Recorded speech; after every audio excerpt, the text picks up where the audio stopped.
आज हम लोग क्लास 11 का प्लान वेग पढ़ने जा रहे हैं। इसको इंग्लिश में एस्केप वेलोसिटी बोला जाता है। देखिए प्लान वेग क्या होता है। प्लान वेग वे वेग होता है जिससे कि हम अगर किसी वस्तु को पृथ्वी पर से फेंकते हैं तो वस्तु फिर से वापस पृथ्वी पर नहीं आता। इसका कुछ मान होता है जो आगे चल के हम दिखाएंगे। पहले हम इसको समझें कि प्लान वेग का थ्योरी क्या होता है, इसका न्यूमेरिकल बेस क्या होता है, इसको सॉल्व कैसे किया जाता है। तो प्लान वेग वह वेग है जिससे किसी वस्तु को फेंकने पर, कहां से फेंकने पर, ये किसी भी ग्रह से फेंकने पर, जैसे मान के चले पृथ्वी एक ग्रह है, यहां से फेंकने पर वो वस्तु वापस लौटकर नहीं आती, उसे क्या कहते हैं, प्लान वेग कहते हैं, है ना। मान लेते हैं अगर किसी ग्रह का द्रव्यमान m है ना, किसी ग्रह का द्रव्यमान क्या बाबू m है और उसकी त्रिज्या क्या है r है, तो इस ग्रह का प्लान वेग बराबर मान के चलिए पृथ्वी हो गया, है ना, और इस पृथ्वी की त्रिज्या r है और उसका द्रव्यमान क्या है m है ना पृथ्वी। अब देखिए तो इसके वेलोसिटी इक्वल टू फार्मूला होता है √2gm/r। इसको हम क्या मान लेते हैं, समीकरण 1 मान लेते हैं। छोटा g बराबर फार्मूला होता है बड़ा g m/r², है ना। बड़ा g बराबर फार्मूला होता है छोटा g r²/m। हम सारे चीज पीछे के वीडियो में आप लोग देखिए हम इस चीज क्या कर चुके हैं, पढ़ा चुके हैं कि छोटा जी का फार्मूला कैसे आया, बड़ा जी का फार्मूला कैसे आया। अब क्या करेंगे, बड़ा जी का मान समीकरण 1 में रखेंगे, जो हम ऊपर में समीकरण आया है ना, बड़ा जी का मान हम रखेंगे, है ना। देखिए तो बड़ा जी का मान जब हम समीकरण 1 में रखते हैं, है ना, तो देखिए बड़ा जी का मान आया था gr²/m × m। अब देखिए अब उसके नीचे r, m से m क्या हो गया, कट गया, खत्म हो गया, ठीक ना। और देखिए एक यहाँ फिर इसको लिखेंगे और क्या करेंगे, एक r से एक r को क्या कर देंगे, खत्म कर देंगे। तो इसका जो मान आएगा, इसके वेलोसिटी का मान आएगा 2 × gr, ठीक ना। यही आपका इसके वेलोसिटी का मान सूत्र हो जाएगा 2√2gr, ठीक ना। अब कुछ हम इसके बारे में लिखाएंगे, फैक्ट वो चीज लिखिएगा। इसके बारे में हम कुछ फैक्ट लिखा रहे हैं, उसको लिखिएगा। प्रमुख तथ्य लिख के दे जाए, तथ्य, ठीक ना। देखिए प्रमुख तथ्य,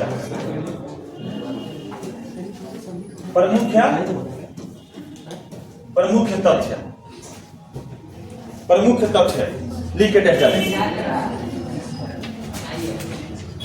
देखेंगे प्लान वेग का मान फेंके जाने वाले वस्तु के द्रव्यमान पर,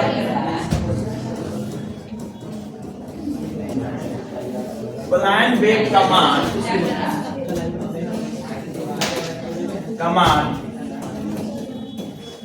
फेंके जाने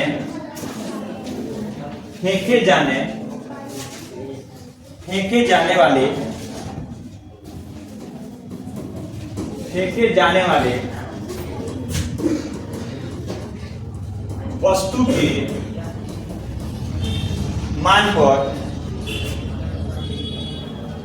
वस्तु के द्रव्यमान पर, वस्तु के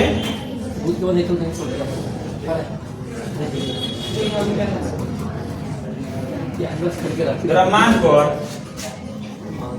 निर्भर नहीं रहता, निर्भर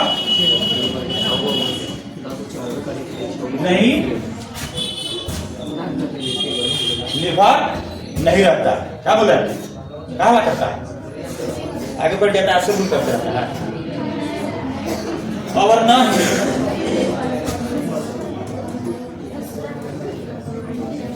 ही प्रेक्षण कोण पर निर्भर करता है, कोण पर निर्भर करता है। मतलब कहने का अर्थ हुआ दोस्त, है ना, इसके प्रमुख तथ्य में हम लोग ये जानेंगे। प्लान वेग का ही प्रमुख तथ्य है कि प्लान वेग का मान जो होता है ना, फेंके जाने वाले वस्तु के द्रव्यमान पर डिपेंड नहीं करता, वो कितना भी वजनदार क्यों ना हो, है ना, वो 10 किलो, 10 टन, 20 टन, कितने टन के क्यों ना हो, है ना, प्लान वेग का मान उस पर डिपेंड नहीं करता, ठीक ना। ना ही उसके प्रेक्षण कोण पर डिपेंड करता है, है ना। मान के चलिए प्रेक्षक को मान के चलिए यहाँ पे खड़ा है और यहाँ से इसका मान के चलिए कोण बन रहा है, यहाँ 30 डिग्री का कोण हो, यहाँ आप ऐसे फेंक रहे थे यहाँ 45 डिग्री का कोण हो, इस पे डिपेंड नहीं करता है ना, ये निर्भर नहीं करता। प्लान बेग का मान इन चीज पर निर्भर नहीं करता है। वो कौन कौन सी चीज है बाबू? इसका द्रव्यमान है और उसका क्या है, प्रेक्षण कोण है, इस पर डिपेंड नहीं करता है ना। पहला स्टेटमेंट। दूसरा का स्टेटमेंट लिखिएगा, दूसरा का स्टेटमेंट लिखिएगा, पृथ्वी पर प्लान बेग का मान बहुत इंपॉर्टेंट है, बहुत इंपॉर्टेंट है। पृथ्वी पर प्लान बेग का मान, पृथ्वी पर प्लान बेग का मान,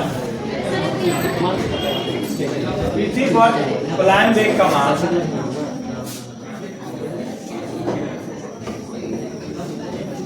11.2 किलोमीटर पर सेकेंड होता है। पृथ्वी पर का जो प्लान बेग का मान होता है वो कितना होता है, 11.2 किलोमीटर पर सेकेंड।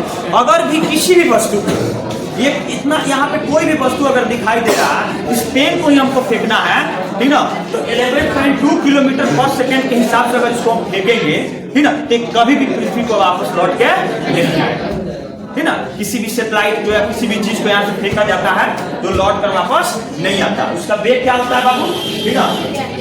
अगर एग्जाम में क्वेश्चन पूछेगा कि पृथ्वी का प्लान बेग का मान कितना होता है, तो 11.2 किलोमीटर पर सेकेंड होता है, ठीक ना। चलिए अगला लिखिए, चंद्रमा पर का लिख लीजिए बाबू, चंद्रमा पर का लिख लीजिए।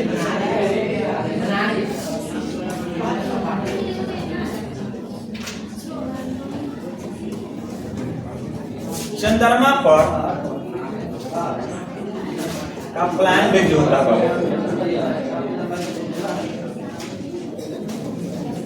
चंद्रमा का प्लान बेग, चंद्रमा पर का प्लान बेग 2.35 किलोमीटर पर सेकेंड होता है, 2.35 किलोमीटर पर सेकेंड होता है।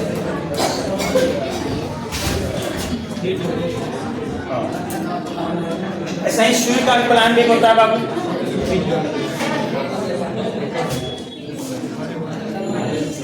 सूर्य का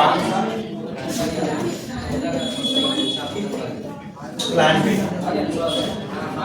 सूर्य का प्लान बेग 42 किलोमीटर पर सेकेंड होता है। सूर्य का प्लान बेग कितना होता है, 42 किलोमीटर पर सेकेंड होता है।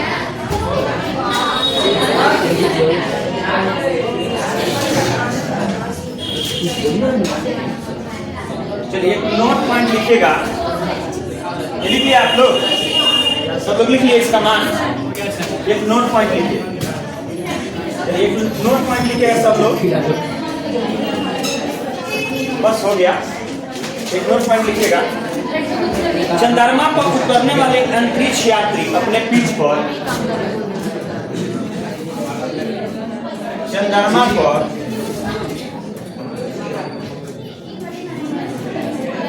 उतरने वाले अंतरिक्ष यात्री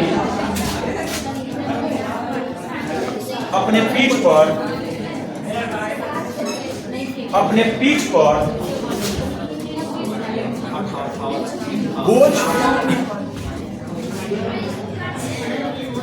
बांधकर उतरते हैं, क्योंकि चंद्रमा पर उतरने वाला जो अंतरिक्ष यात्री होता है वो अपने पीठ पर बोझ जो होता है ना, वो बोझा जो होता है, बोझ नहीं, बोझा बांध कर उतरते हैं, क्योंकि पृथ्वी की तुलना में पृथ्वी की तुलना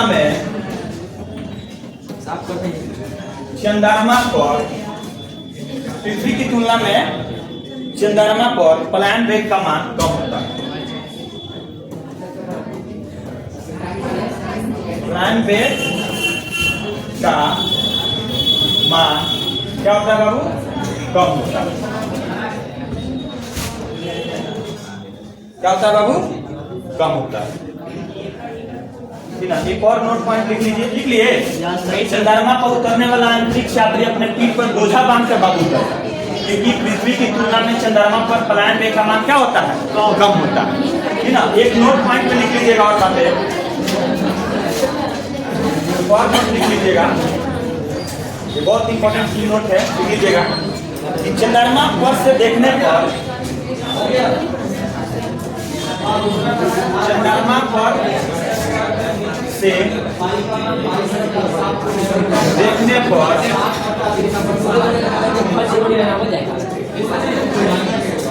चंद्रमा पर से देखने पर अंतरिक्ष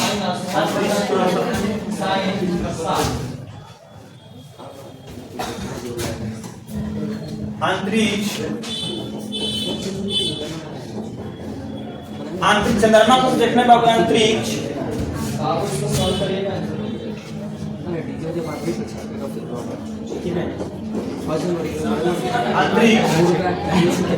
काला दिखाई देता है। कैसा दिखाई देता है?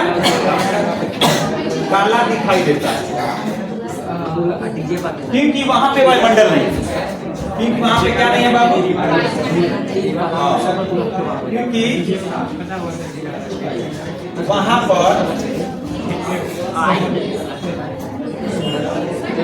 वायुमंडल मतलब हवा एयर वर नहीं है, वहां पे आपका आवाज भी ध्वनि भी नहीं सुनाई देता। क्यों नहीं सुनाई देता है? ध्वनि को ट्रेवल करने के लिए माध्यम की आवश्यकता होती है ना। जब वहाँ कोई माध्यम नहीं है तो आपका ही आवाज आपको वहाँ नहीं सुनाई देगा ना। ठीक, वहाँ कोई गैस तो है, लेकिन ये सब जो ध्वनि जो है वे नहीं, एयर नहीं। ठीक है, चलिए आज इतना ही रहना देते हैं, ठीक ना। कल अगले टॉपिक को लेकर आएंगे। चलिए अपने बारी को विराम करते हैं। जय हिंद, जय भारत।